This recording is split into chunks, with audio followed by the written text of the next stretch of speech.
이번 영상에서는 미국 발전의 핵심 원동력인 기독교 정신 세 가지가 무엇인지를 알렉시스 드 토크빌의 책 미국의 민주주의를 중심으로 하여 살펴보겠습니다. 이 책 토론 주제도 실려 있으니 잘 귀담아 들어주시면 감사하겠습니다.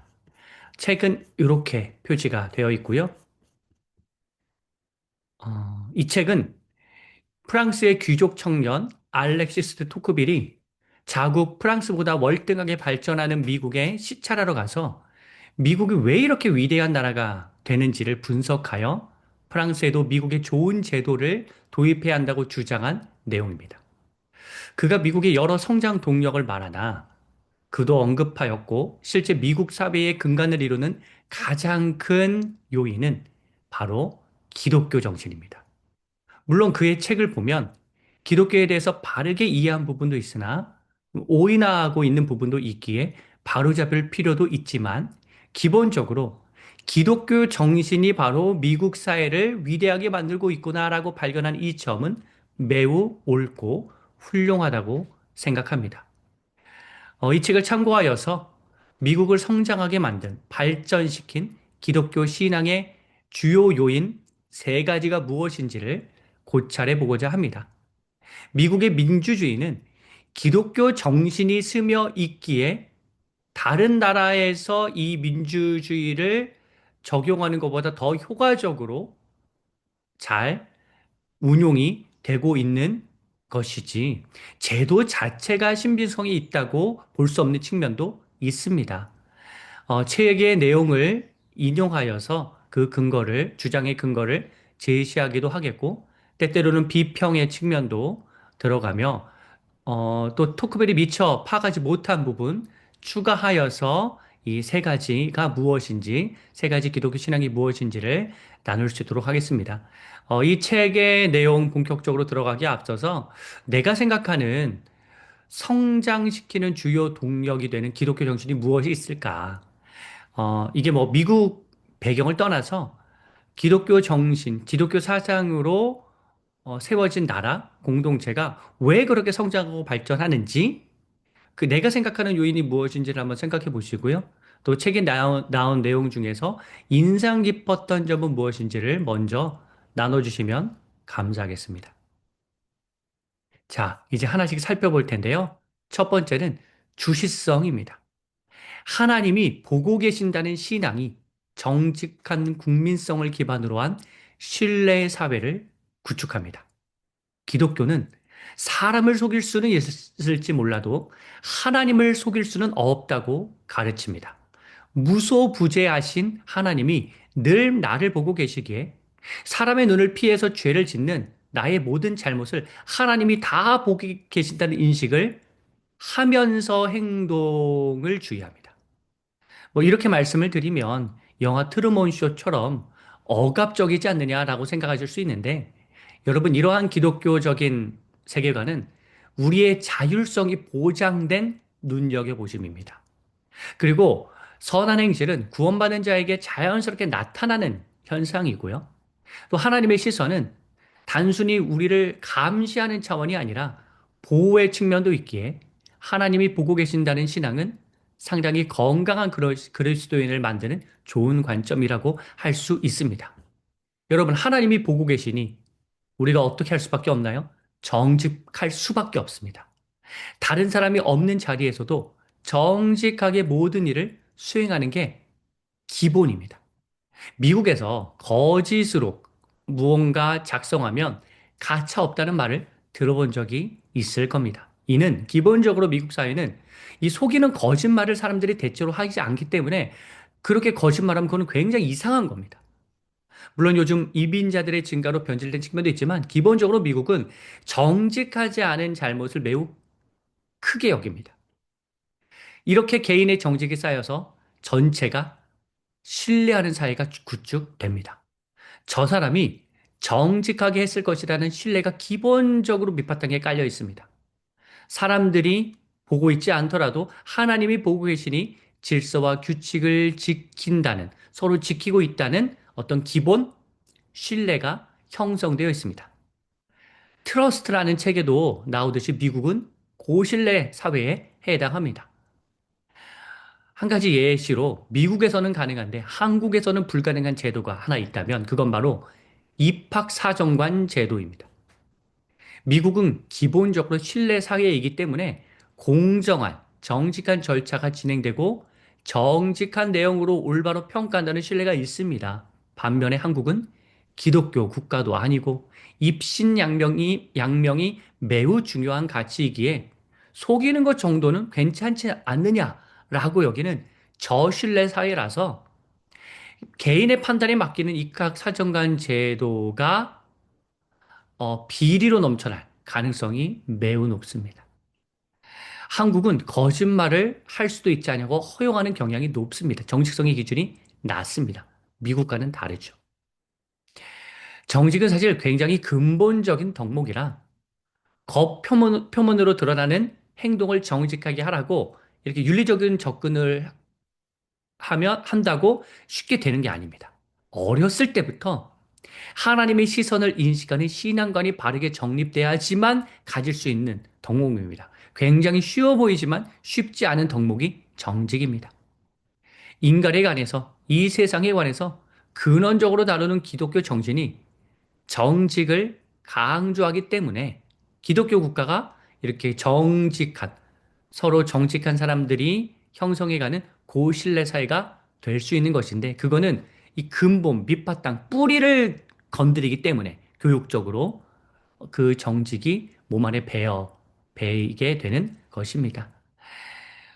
그리고 전체적인 분위기가 정직하기 때문에 공동체 안에 있으면서 그런 정직한 공동체 안에 있으면서 자연스럽게 정직이 스며들기도 합니다.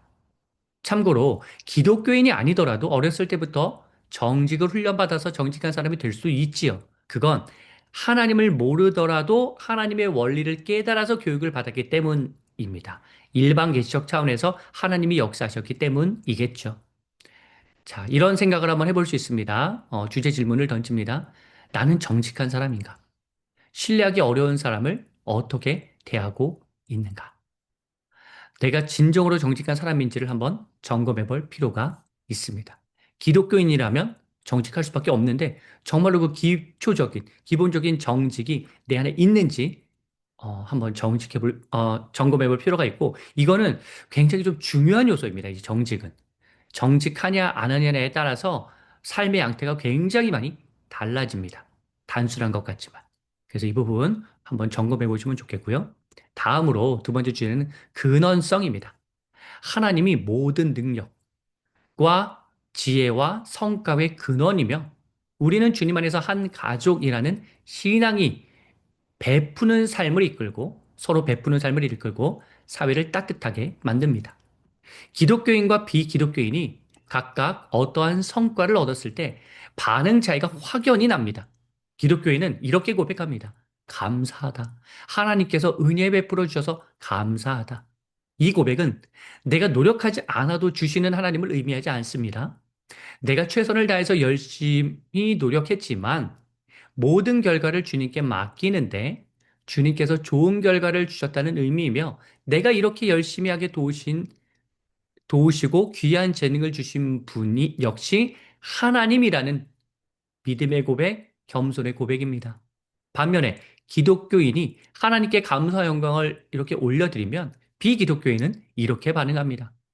당신이 잘해서 얻은 성과인데 왜 다른 이에게 감사와 영광을 돌리냐? 라고 반응합니다. 이 본질적인 차이는 삶의 많은 영역에서 완전히 다른 삶을 살게 만듭니다. 기독교인은 인생의 주인이 하나님이시기에 하나님께서 나의 삶에 무엇을 원하시는지를 먼저 생각합니다. 하나님의 뜻과 계획대로 나의 역량을 발휘하기 위해서 힘씁니다. 얻은 성과 역시 그 성과가 아무리 많다 하더라도 하나님이 선물처럼 내게 주셨기에 나만을 위해서 사용하려고 하기보다는 남들을 위해서 쓰려고 합니다. 하나님과 교제하면서 최상의 성과를 거두기 위해서 애쓰는데, 그러니까 노력하지 않는 게 아니에요. 정말로 엄청난 노력을 기울이는데 그 얻은 성과를 이 세상을 위해서 사용하는 게 기독교 정신입니다.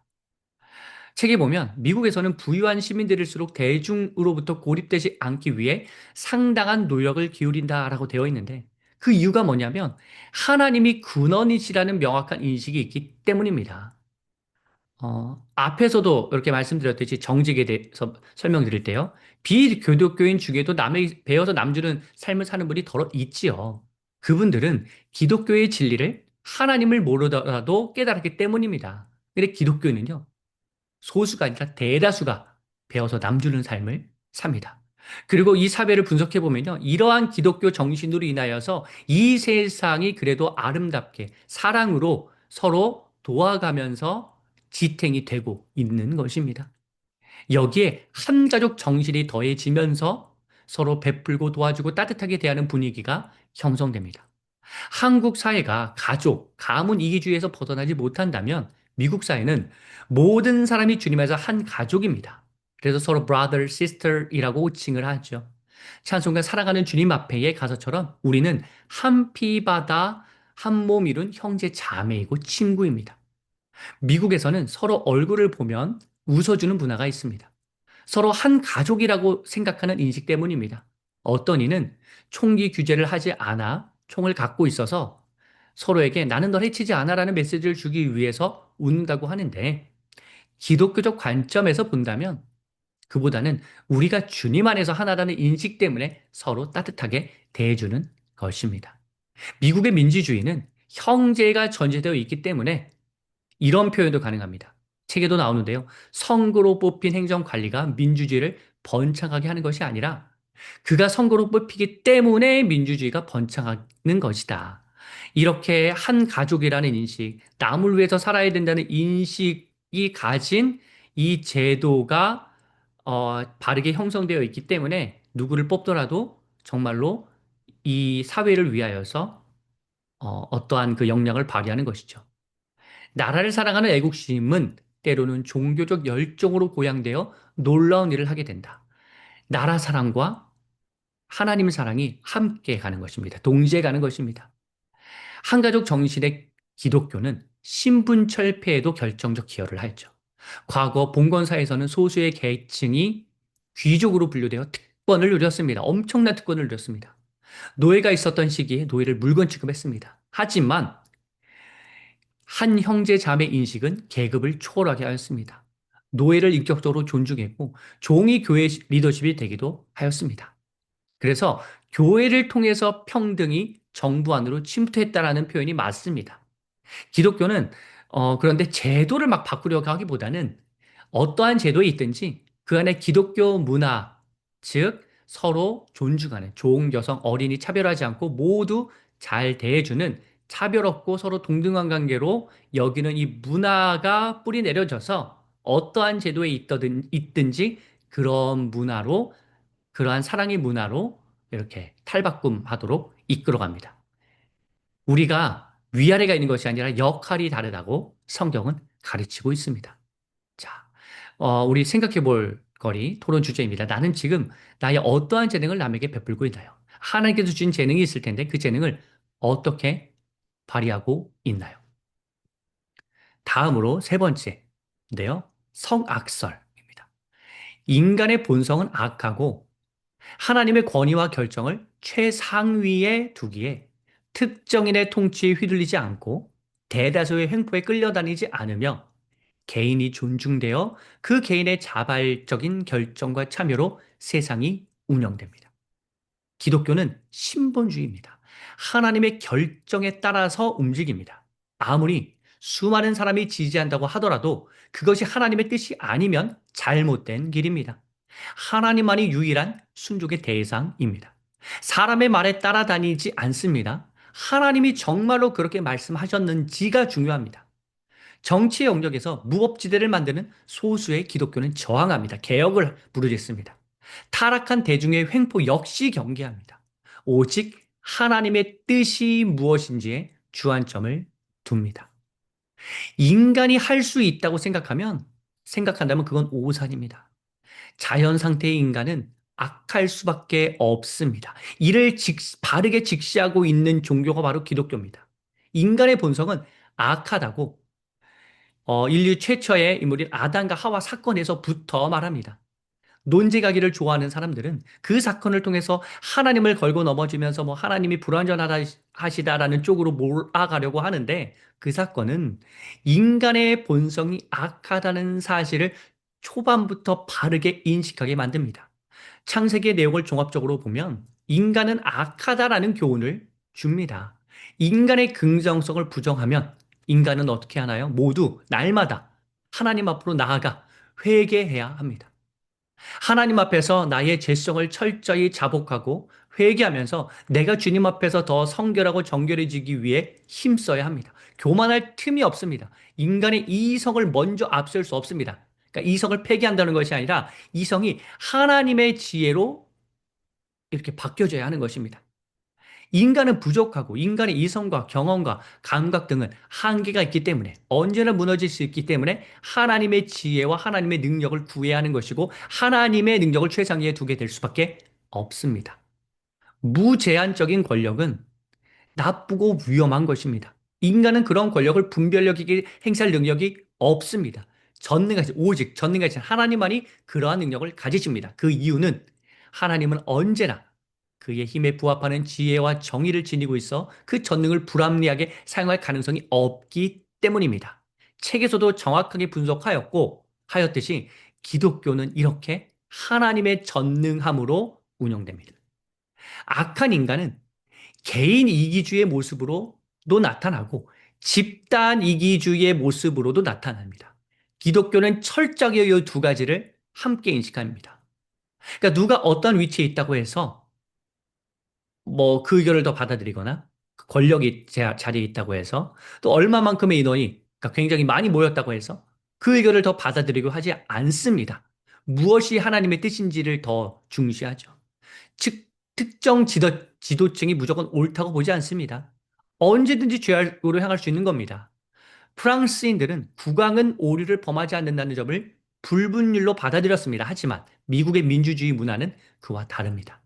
미국에서 말하는 다수의 권위를 극소수의 귀족 집단에 대항하는 그러니까 미국에서 말하는 이 다수의 권위는요. 극소수의 귀족 집단에 대항하는 일반 시민 집단의 중요성을 나타내기 위해서 이 다수의 권위를 강조하는 것이지 다수가 무조건 옳다라고 생각하는 것이 아닙니다. 다수가 집단 이기주의로 흐를 가능성도 간과하지 않습니다. 자기 집단만 생각할 수 있기 때문입니다. 그래서 다수도 집단적으로 보면 한 개인에 지나지 않는 것으로서 다수도 같은 비난, 그러니까 집단만 생각한다는 집단 이기주의에 빠져서 비난받을 가능성이 있습니다. 사람들은 서로 결합한다고 해서 그들의 성격이 바뀌지 않습니다. 오히려 더 시너지 효과를 발휘해서 더 심화될 수는 있어도. 음. 특별히 민주주의는 다수의 횡포로 변질될 가능성이 농후하게 각별히 주의해야 합니다. 미국의 자유로운 제도가 붕괴된다면 그런 사태는 다수의 절대 권력 때문일 것이라고 명확하게 진단하고 있습니다. 미국의 민주주의를 겉으로만 표방한다면 어느 나라든지 다수의 횡포에 휘둘릴 수 있습니다. 그러하기에 무엇이 필요하나요? 견제할 수 있는, 다수도 견제할 수 있는 균형 장치를 마련해야 합니다. 서로더러 균형을 이루기 위해서 견제할 뿐만 아니라 인간은 악하기 때문에 견제를 다 받아야 하는 거예요. 근데 다수라고 해서 그것이 무조건 옳다고 할 수 없고 다수도 견제를 받아야 하는 겁니다. 그래서 세계 보면 입법부가 필연적으로 다수의 감정의 노예로 전락하는 일이 없이 다수를 대표하도록 구성될 수 있다면 행정권이 권한을 적절히 나눠 가지도록 구성될 수 있다면, 그리고 사법권이 입법권과 행정권으로부터 독립을 유지할 수 있다면, 폭정의 위험성이 거의 없는 민주정부를 이루게 될 것이다. 그러니까 이게 굉장히 다수의 횡포에 휘둘리지 않고, 어떤 특정 계층의 권위에 따라 뭐 좌우되지 않는, 이러한, 민주정부를 이야기하는 것이죠. 이 힘의 분리, 삼권 분립이 중요한데, 이것이 무너지면 그 나라는 망하게 되어 있습니다. 특히 법률가들이 정치 권력을 얻는 데 유리하기 때문에 독립성을 잃고 권력의 노예가 될 가능성이 있습니다. 이러한 법률가들의 독단을 견제하기 위해 배심원 제도가 생겨났죠. 물론 배심원 선정에도 문제가 발생하면 소용이 없지만 중요한 사실은 이렇게 촘촘히 층층이 견제 시스템을 마련해서 어느 한쪽 쉽게 이렇게 타락하지 않도록 만들고 조성되어 있다는 겁니다. 배심원 제도는 에 대해서는 뭐 여러 가지 이제 설명이 있는데 좋은 내용이 있어서 이렇게 인용을 해놨습니다. 배심원 제도는 국민의 판단력과 지혜를 증가시키는데 큰 도움이 됐다. 배심원들이 여러분 권력에 무조건 저항하는 것이 아니라 권력의 남용의 제동을 거는 겁니다. 기본적으로 배심원들은 판사를 신뢰하고 존경심을 가지고 그의 말에 귀를 기울입니다. 사법관의 권리를 제한하는 것처럼 보이는 배심원 제도는 넓게 본다면, 폭넓게 본다면 실제로는 그 권리를 공고하게 만듭니다. 국민들이 사법관들의 특권을 함께 누리는 나라만큼 사법관들의 권력이 강력한 나라도 없습니다. 중요한 거는 사법권이 건강하게 형성될 뿐만 아니라 이 배심원 제도와 같은 국민 참여를 통하여서요. 또 온 나라가 국가의 정책에 참여하는 마음이 더 이렇게 만연하여서 자연스럽게 견제가 가능한 것입니다. 여러분, 이제 위험한 것 중에 하나는 정치를 그냥 정치인들이 알아서 하는 것이라고 그냥 놔둬버리면요. 그러면 문제가 발생합니다. 근데 이제 미국은 어떠냐면 국민은 자신들의 대표를 거의 해마다 직접 선출하는데 그 이유가 중요해요. 그 이유는 대표들이 국민의 대리인임에 불과함을 확인하기 위해서입니다. 미국에서는 정치가 교육의 종착점이다. 점이자 목표입니다. 네. 정리하자면, 자, 이렇게 많은 참여가 필요한 이유 뭡니까? 왜 서로 견제하고 균형을 이루어야 하죠? 개인주의, 이기주의와 집단 이기주의 모두 경계의 대상이기 때문입니다. 인간은 악하기 때문입니다. 인간이 스스로 타락하는 것을 막는 유일한 방법은 어느 누구에게도 무제한적인 권력을 주지 않는 것입니다. 모두가 참여하여 서로를 격려하면서 견제해야 합니다. 이러한 기독교적 흐름의 연장선상에서 개인 존중 사상이 파생됩니다. 각 개인의 의견을 중시하고 존중합니다. 개인은 특정 개인에게도 어느 집단에게도 사람이 많다고 해서 휘둘리지 않는 고유의 존재입니다. 개인의 독특성과 특별성을 인정하는 문화가 바로 기독교입니다. 너는 내가 생각하는 대로 생각하지 않으면 죽을 것이라고 말하는 것이 아니라 당신은 자유롭게 나와는 다른 생각을 가질 수 있고 생명과 재산 및 당신 소유의 모든 것을 누릴 수 있습니다라는 관점을 지니고 있는 게 기독교입니다. 그러하기에 개인의 자유, 사유, 결정 등이 모두 존중되며 그러한 존중을 받으면 자발적으로 뭔가 이 사회를 위해서 일하고 싶은 마음이 든다는 입장입니다. 막 제도적으로 막 무조건 도와야 돼 이럴 쪽이 아니라요. 개인의 사유를 타락할 수 개인의 사유를 타락할 수 있는 공동의 소유에 보관하지 않습니다. 각 개인이 모두 1인 견제인과 같은 것입니다. 이 책이 보면 개인주의는 처음에는 공공생활의 덕성을 좀먹다가 마침내는 다른 모든 것을 공격하여 파괴하며 최후는 이기주의로 전락한다라고 나와 있는데 이게 개인주의가 틀리다가 아니라 개인의 타락의 방점이 있지 개인 자체에 대한 존중 불필요를 뜻하지는 않습니다. 기독교는 기본적으로 제도적 차원에서 획일주의, 공산주의, 사회주의와 거리가 멉니다. 남을 도울 수는 있지만 그거를 제도적으로 이렇게 딱 세워서 하지 않습니다. 자유주의에 입각해서 개인의 자유를 자유롭게 펼치되 방종이 아닌 공동체를 위한 결정이 이루어질수록 하는 문화가 바로 미국의 민주주의 시스템이고 그 민주주의 시스템은 기독교 정신에 입각해서 형성되어 있습니다. 근데 만일 이 점도 알아야 됩니다. 개인의 자유가 방종을 향해 치닫는다면 기독교의 원리를 무너뜨리는 방향으로 나아간다면 그에 대해서는 단호하게 대응합니다. 그러니까 제3자의 관점에서 보면 자유가 없는 것처럼 느껴질 수 있지만 그건 방종이 없는 것입니다. 엄밀하게 따지면. 인간이 기본적으로 악한 존재이기 때문에 방종으로 나아가는 걸 그냥 허용하지 않고 차단합니다. 책에 보면 그 사상의 자유, 이건 자유로겠지만 방종을 얘기해요. 그게 미국에는 없다. 미국에서는 반종교 서적에 대한 탄압이 굉장한 성공을 거뒀다. 그 이유는 현실적으로 그런 책들을 출판할 의욕을 아예 없애버렸기 때문이다. 미국에서도 불신자를 볼 수 있지만 불신앙을 표방하는 공공기관은 없다. 여러분, 이건 굉장히 중요합니다. 공동체를 지키는 방법이에요. 네. 어, 그것이 국가 전체를 보호하는 사랑의 길입니다. 미국의 기독교 정신이 참 많이 무너졌었어요. 그러다가 지금 재건되고 있는 상황이죠. 예. 방종을 허용하는 것이 기독교가 아니에요. 자유는 존중받지만. 자, 개인의 자유가 존중되지만 특정 분야, 국방과 외교에서는 절대적인 권한을 가질 이유도 이 때문이죠. 그게 이것을 어떤 사성적으로 뭔가 국방과 외교를 흔들어 버리면 문제가 되기 때문에. 자, 언론의 자유, 정치 결사의 자유가 보장되고 지도자를 민주적으로 설출하는 자유도 보장이 됩니다. 그렇지만 그 과정에 문제가 있다면 발언 자꾸 제한할 수밖에 없어요. 그 자유 자체가 이미 방적으로 변질되었기 때문입니다. 추가로 하나님의 절대성을 강조하는데 결국 하나님의 뜻을 파악하는 자는 인간이기 때문에 인간은 늘 하나님 앞에서 정결하고 거룩해야 한다는 영적 성장의 측면이 강조될 수밖에 없습니다. 자, 토론 주제는요.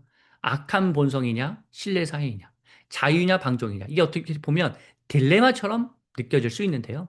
실제적인 예시를 들어서 좀 어떻게 이해하면 좋을지 함께 나눠주시면 감사하겠습니다. 이제 결론입니다. 자, 미국의 민주주의 안에 들어있는 기독교 정신을 지금까지 세 가지로 살펴보았습니다. 그런데 학문적으로 서술하기 어려운 요인이 있어요. 그건 바로 하나님의 은총입니다. 책에 보면 저자는 미국이 프랑스보다 뭐 더 뛰어나지 않은데 왜 이렇게 잘 나갈까? 이렇게 의문을 품어요.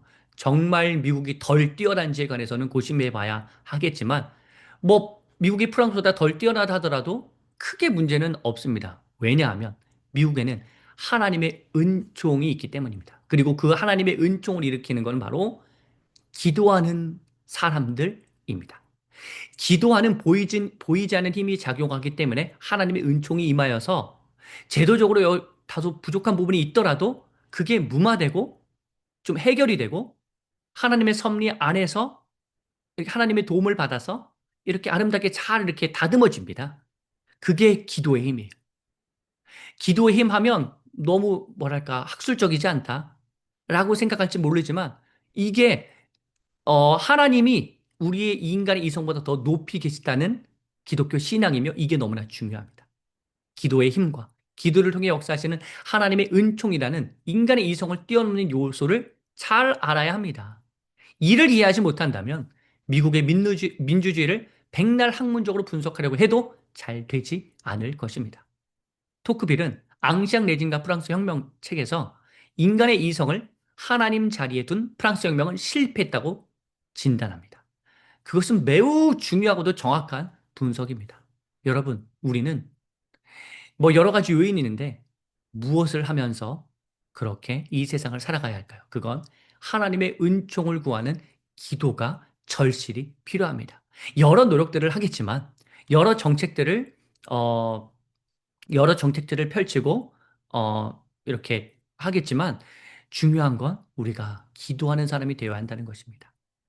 자, 이렇게 살펴봤는데요. 책에 나온 또 다른 좋은 내용들이 있을 거예요. 그것은 또 무엇이었고, 인간의 이성과 하나님의 권위가, 물론 하나님의 권위가 위에 있지만 조화를 이룰 수 있도록 우리가 이 세상에서 살아가야 하는데 그 방법은 무엇이는지를 또 함께 생각해보고 나눠주시면 감사하겠습니다.